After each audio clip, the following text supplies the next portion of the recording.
il camioncino che mi ha sorpassato, ho sentito uno striscio e mi ha buttato dentro un fosso, dove sono rimasto per un quarto d'ora a gridare, a dire perché non passa nessuno.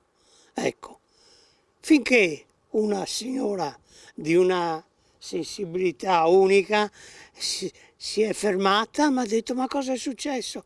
Chiamo qualcuno che mi dia una mano, perché ero tutto sotto la bicicletta e non riuscivo a muovermi.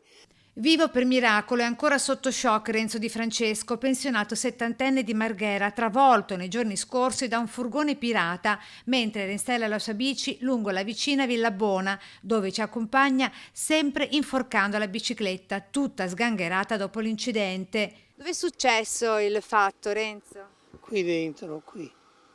Cioè lei è stato sbattuto qua Sì, mi ha buttato qua dentro, qua dentro. effettivamente vediamo come una macchina anche di piccola cilindrata faccia fatica a Ecco, vedi, passare vedi, mentre noi vedi. stiamo No, parlando. no, veramente io sono rimasto un quarto d'ora a gridare aiuto da lì perché non passava nessuno. Testimone dei postumi dell'accaduto, questo residente che ha visto il malcapitato riverso sul fossato con la bicicletta addosso, incapace di muoversi ma in grado di urlare e chiedere aiuto. No, il signore è stato fortunato perché se invece di prendere l'angolo senza palo prendeva il palo, Non saremmo stati qua a parlarne. No, assolutamente. Però non so se io non ho visto la dinamica, diciamo, Però no. l'ha soccorso L'ho successivamente. soccorso perché Sì, aveva la sì. bici qua. Renzo Di Francesco, volto e nome molto conosciuto in terraferma, già collaboratore e amico di tante celebrities, da Patti Prava ad Amanda Lear, passando per le orme fino a Rodigino Sergio Ricci, nonostante la drammatica disavventura e i suoi postumi, assolve l'automobilista alla guida del camioncino e così spiega il perché.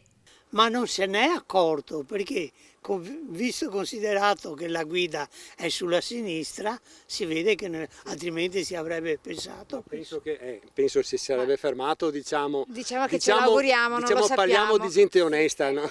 Ripresosi dai danni fisici, ringrazia la sorte e anche la cara mamma estinta che, ne è convinto, lo protegge da lassù.